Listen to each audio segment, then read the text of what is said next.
Al-Fatihah ila hadrati Sayyidina Muhammadin sallallahu alaihi wasallam, thumma ila arwah masyayikhina fid din wa abaina wa ajdadina wa ummahatina wa jaddatina wa azwajina wa zawjatina wa ikhwanina wa li muallif hadzal kitabil mubarak wa liman ammara hadzal masjidal mubarak annallaha yaghfiru lahum wa yarhamuhum wa yu'li darajatihim fil jannah wa ila hadratin nabi Muhammadin sallallahu alaihi wasallam. Al-Fatihah.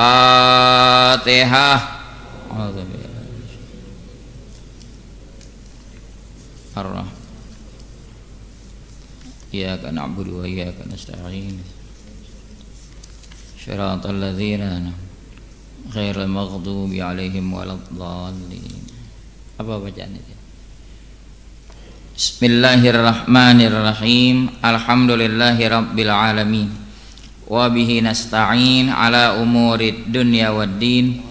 Wassalatu wassalamu ala asyrafil mursalin Sayyidina Muhammadin wa ala alihi wa sahbihi ajma'in, amma ba'du. Fa inna asdaqal hadits kitabullahi ta'ala wa khairal hadyi hadyu Muhammadin sallallahu alaihi wasallam wa syarral umuri muhdatsatuha wa kullu muhdatsatin bid'ah wa kullu bid'atin dhalalah wa kullu dhalalatin finnar.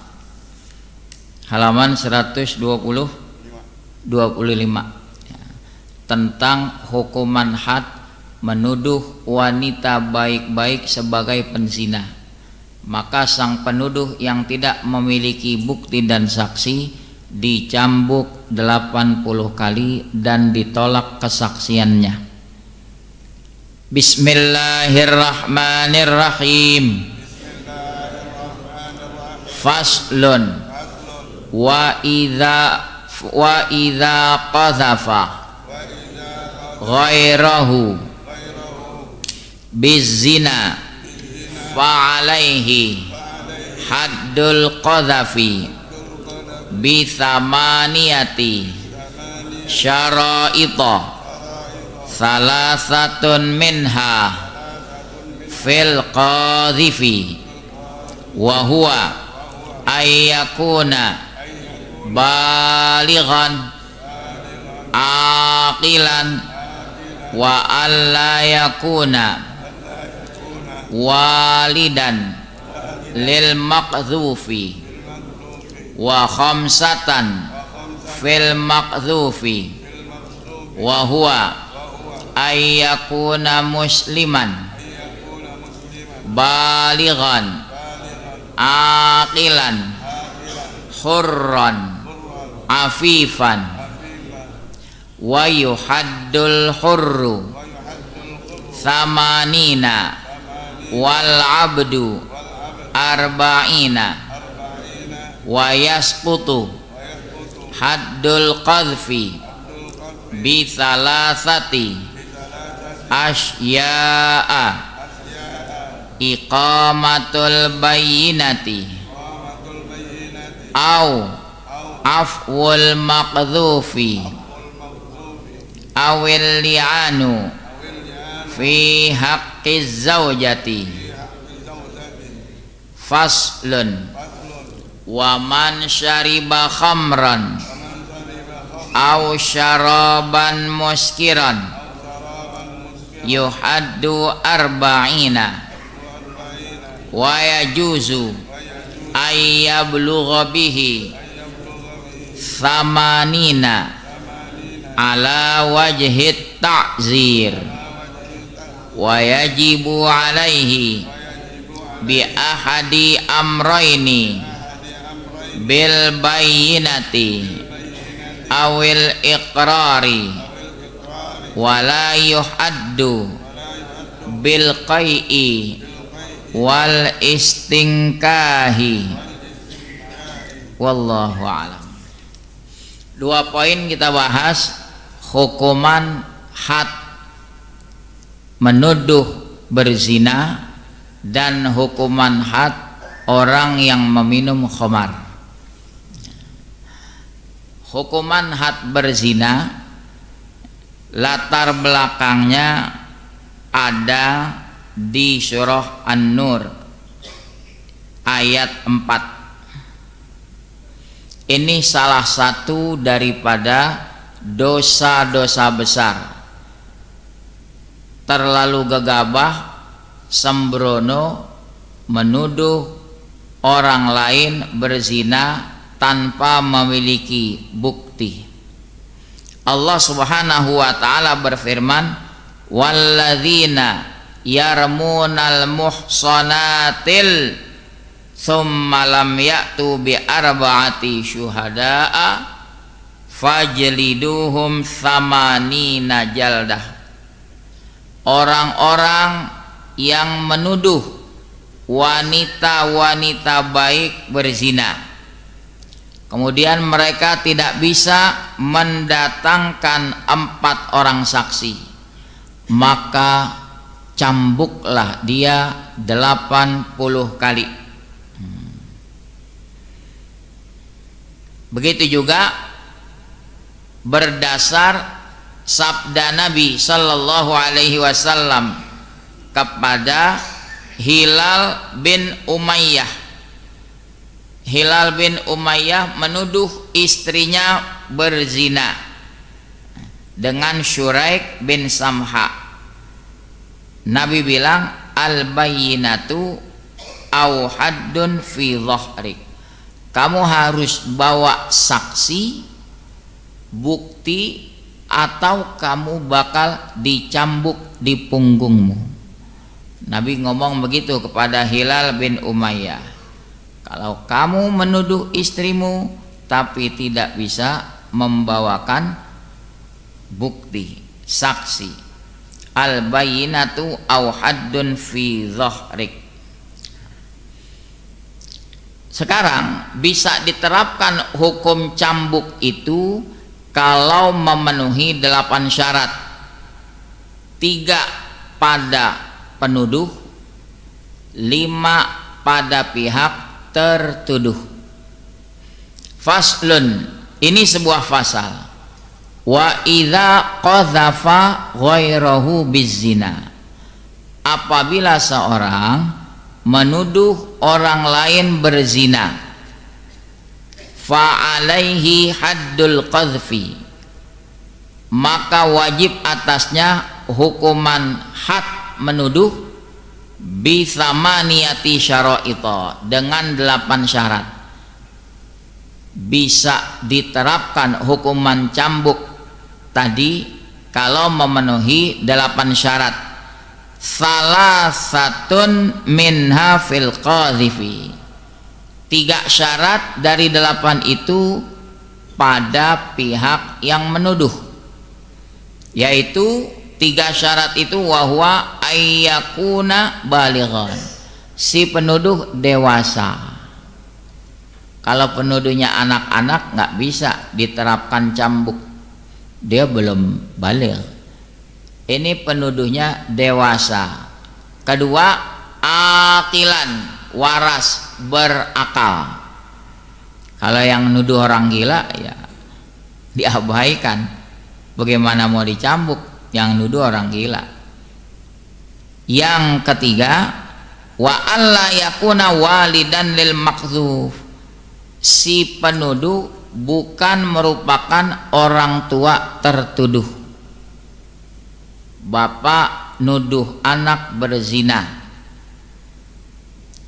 nggak bisa diterapkan hukuman cambuk yang 80 kali tadi, karena si penuduh ini orang tua dari pihak tertuduh. Falau qadzafal abu awil ummu wa in ala waladahu wa in safula la hadda alaihi. Seandainya bapak atau ibu nuduh anaknya berzina atau nuduh cucunya berzina, tidak ada hukuman had. Tapi tetap kalau dia menuduh tanpa ada bukti, salah tetap salah, cuma hukumannya tidak sampai kepada cambukan yang 80. Sisanya 5 syarat untuk bisa ditegakkan hukuman cambuk. Wa khamsatun fil maqdzuf, 5 syarat pada pihak tertuduh.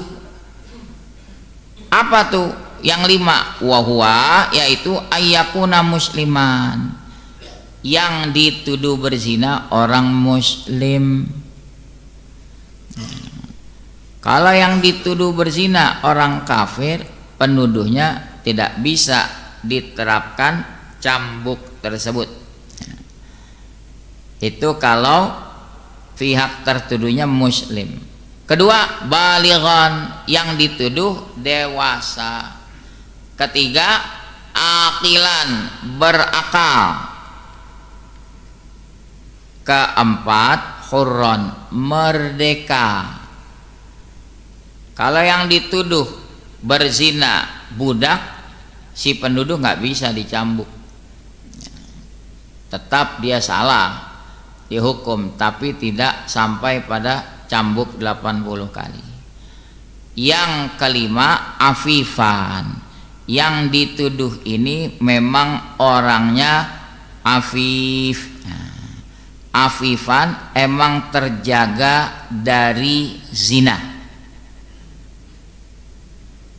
Jadi nggak ada hukuman had dengan menuduh berzina orang yang kafir, atau menuduh orang berzina padahal dia anak kecil, atau yang dituduh orang gila atau budak, atau memang dia itu penzina.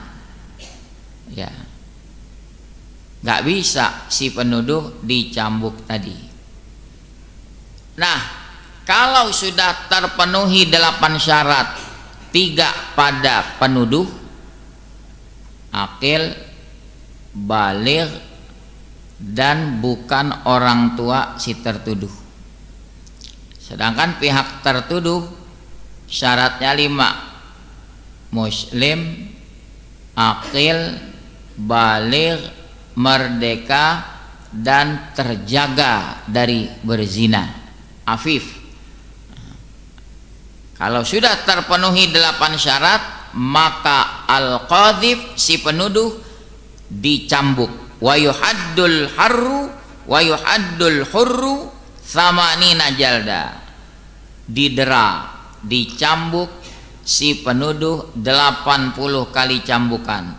Itu ketetapan dalam surah An-Nur di Al-Quran, An-Nur ayat 4. Walladzina yarmunal muhsanati, orang-orang yang menuduh wanita baik-baik, tsumma lam ya'tu bi arba'ati syuhada, lalu mereka tidak bisa mendatangkan 4 orang saksi, fajliduhum tsamanina jalda, cambuklah mereka si penuduh-penuduh itu 80 kali cambukan.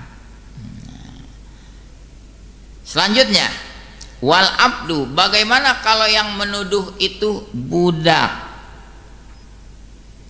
Kalau yang menuduh itu budak, budak berlaku hukum separuh dari orang merdeka. Kalau orang merdeka dicambuk 80 kali, berarti budak dicambuk 40 kali. Wal abdu arba'ina, budak itu dicambuk 40 kali. Bisa gugur hukuman cambuk tadi dengan sebab 3 hal. Wa yasqutu haddul qadhfi bi thalathati asya, gugur hukuman had cambuk dengan sebab 3 perkara.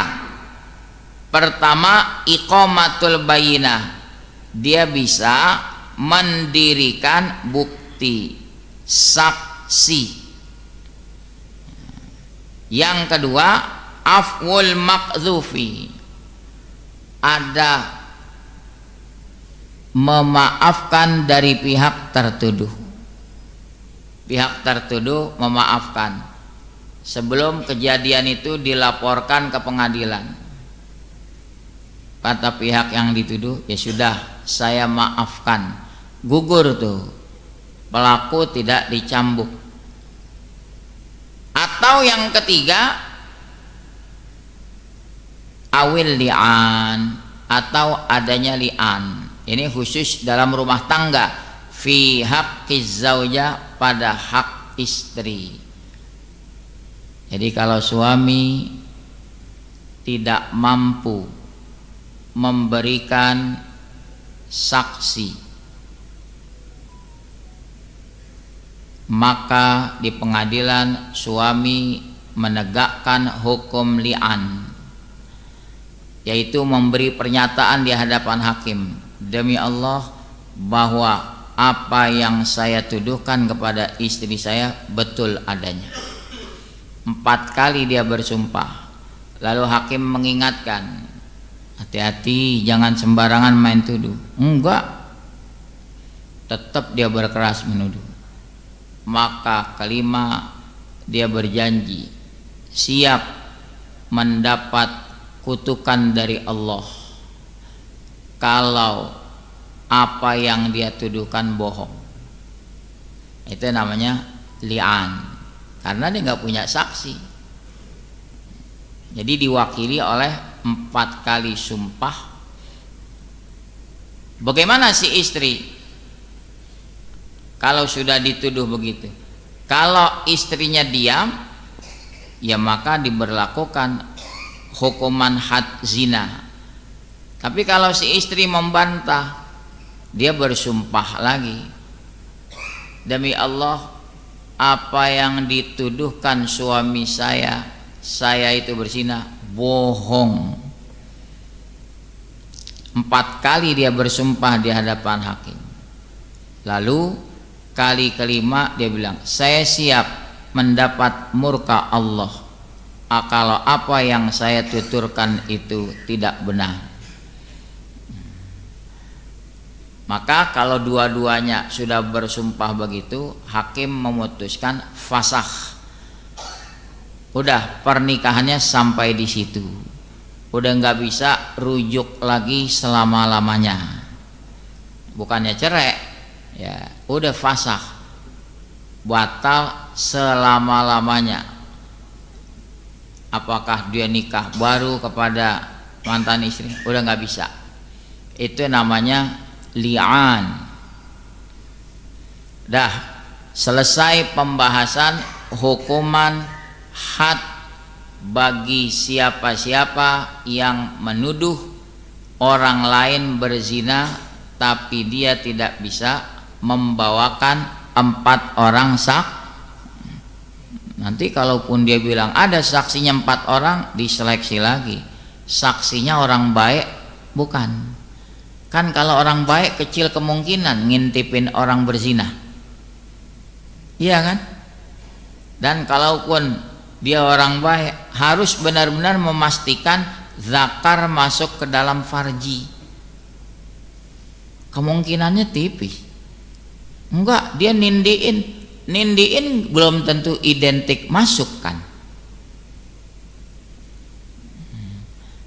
Sampai segitunya. Artinya apa? Jangan terlalu gegabah menuduh orang baik-baik berzina tanpa ada saksi. Makanya itu kalimat sebenarnya kurang baik. Itu kan dia jablay, konotasinya kemana? Jablay kepanjangan jarang dibelai, tapi orang paham konotasinya. Dia wanita, bukan wanita baik-baik. Hati-hati kalau kita mengatakan si wanita itu jablay. Anda punya bukti bahwa wanita itu berzina. Kalau enggak punya saksi 4 orang, Anda yang dicambuk 80 kali. Jauhi itu kata-kata begitu yang ada kesan menuduh. Nah, kita masuk pada pembahasan hukuman orang yang meminum minuman keras atau juga mengkonsumsi makanan yang memabukkan. Faslun, ini sebuah fasal. Waman syariba khamron, siapa yang meminum khamar. Di sini dijelaskan al muttakhadzatu min asiril inab, yang dibikin dari perasan anggur. Ya bahannya banyak. Ya. Ini khamar itu kalau dulu mereka bikin dari perasan anggur, jadi khamar. Kalau bahasa kita jadi tuak, dia minum. Au syaraban muskiron, atau minuman dia bukan dari perasan anggur, tapi minuman itu memabukkan,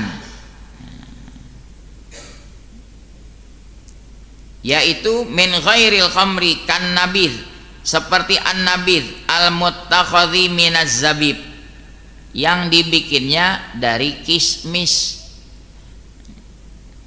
Jadi kalau khamar dari perasan anggur, ada juga dari kismis. Ya kismis itu anggur yang dikeringkan. Itu apa hukumannya? Yuhaddu arba'in, dicambuk yang meminum itu 40 kali cambuk, kalau memang dia orang merdeka. Ya silahkan dikias, ngegelek, kan bukan minuman tapi memabukkan. Jenis-jenis narkoba apapun yang sifatnya memabukkan haram dikonsumsi. Ini kalau hukum Islam diterapkan, banyak nggak yang dicambuk? 40 kali di punggung, bajunya dibuka, ya. Tapi juga Islam menegakkan hukum adil, ya. Eksekutornya saat mencambuk kenceng banget kagak, pelan banget kagak, tengah-tengah cambuk di muka publik, ya, biar jadi efek jerah, ya.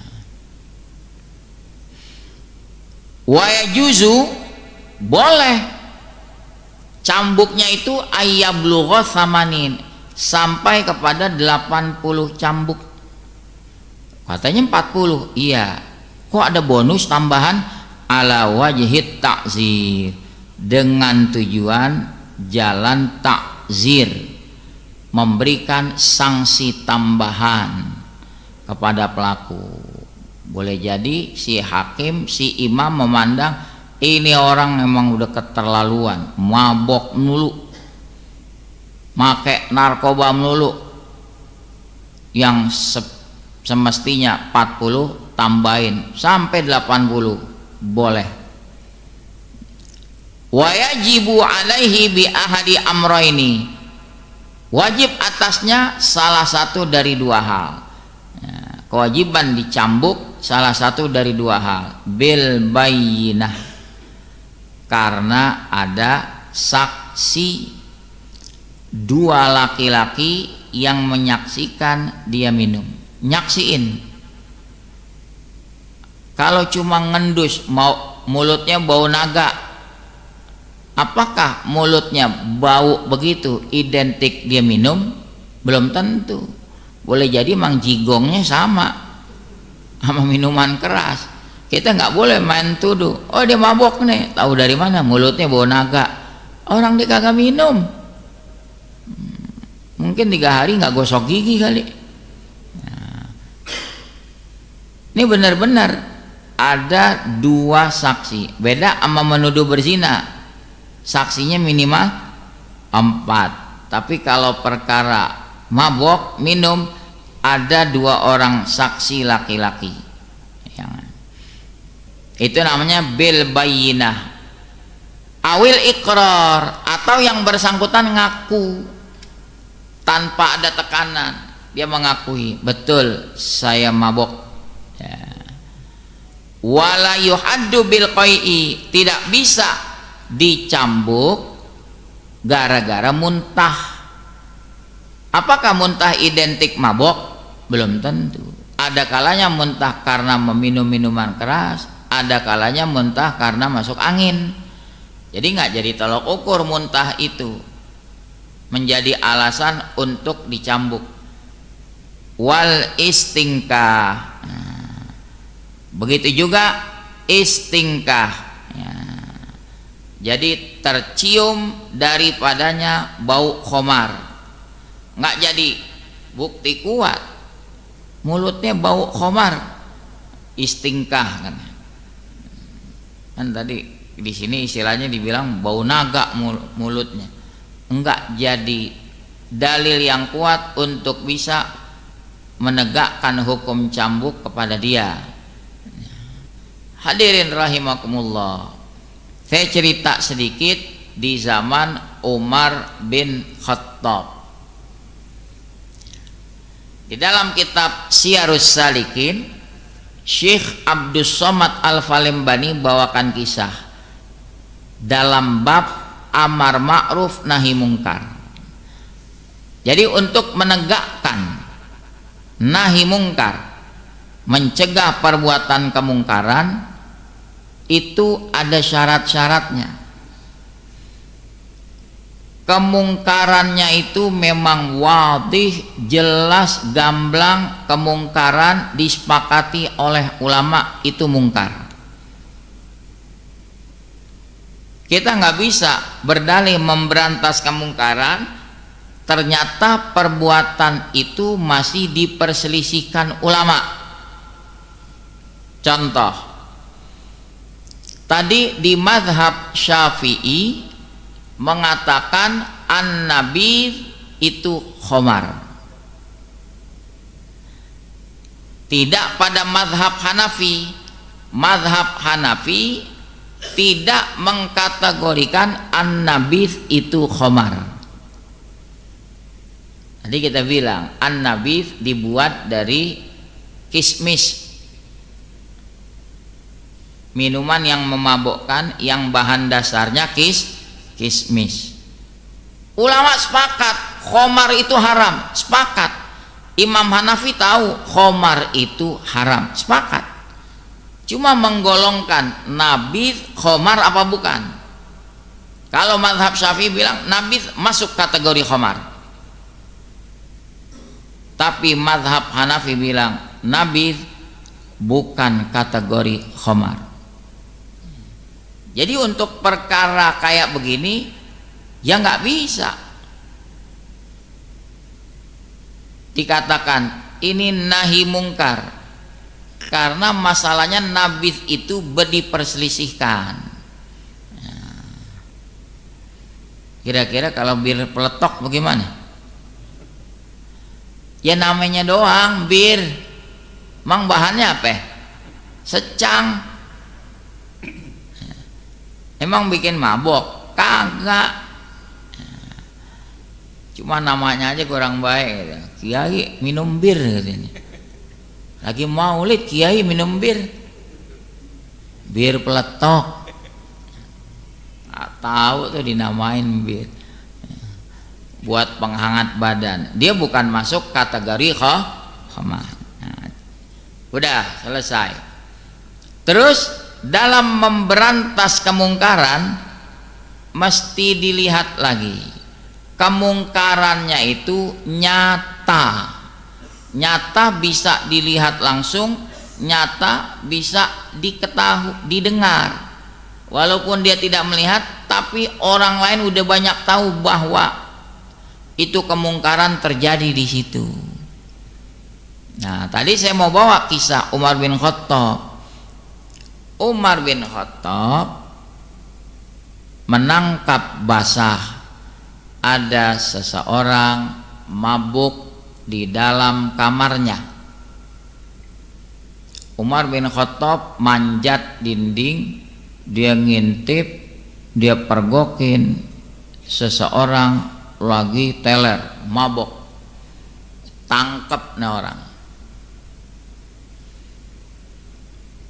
Pada akhirnya dia mengakui bahwa dia betul minum minuman khamar. tapi dia kritik Umar bin Khattab,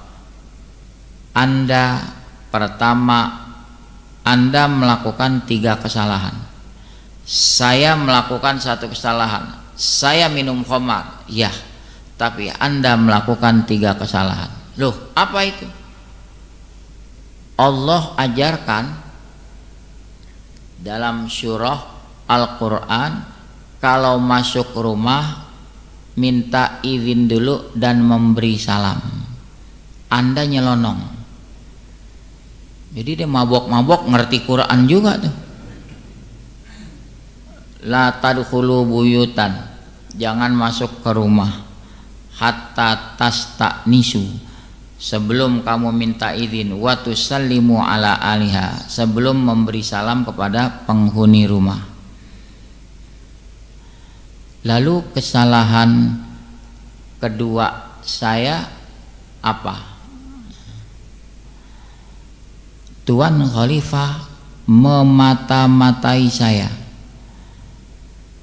Allah Ta'ala larang, janganlah memata-matai orang. Tuan Khalifah tahu saya mabok kan karena ngintip kan, memata-matai. Umar bin Khattab, iya. Yang ketiga apa? Tuan Khalifah masuk lewat jendela. Allah ajarin kalau masuk lewat pintu. Udkhulu min abwabiha, kalau masuk dari pintu. Anda masuk dari jendela. Umar selaku pemimpin dikritik begitu, dia tidak marah. Saya terima, saya akui itu keliru. Ya. Jadi kedua belah pihak saling mengakui kekeliruannya. Kira-kira ada nggak gini hari pemimpin dikritik lapang hati?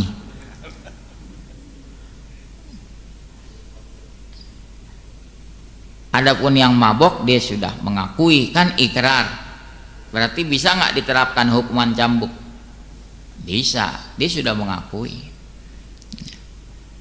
Itulah pembahasan kita tentang hukuman had, menuduh orang berzina tanpa 4 saksi dicambuk 80 kali bila terpenuhi 8 syarat.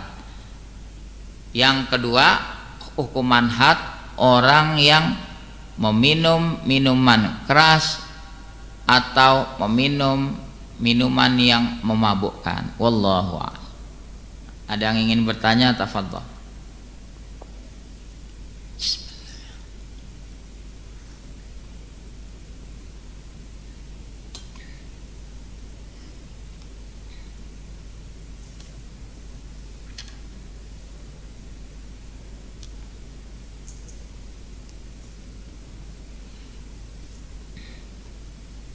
Ya, mudah-mudahan bisa dipahami. Allah jauhkan kita dari perkara-perkara yang diharamkan tadi. Bismillahirrahmanirrahim. Alhamdulillahi rabbil alamin. Hamdan yuwafi ni'amahu wa yukafi'u mazidah. Ya Rabbana lakal hamdu kama yanbaghi li jalali wajhikal karim wa 'azimi sultanik. Allahumma salli ala sayyidina Muhammad wa ala alihi wa sahbihi ajma'in.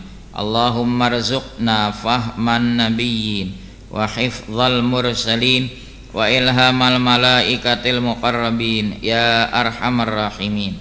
Wa aghnina bil ilmi wa zayyinna bil hilmi wa akrimna bit taqwa wa jammilna bil afiyah.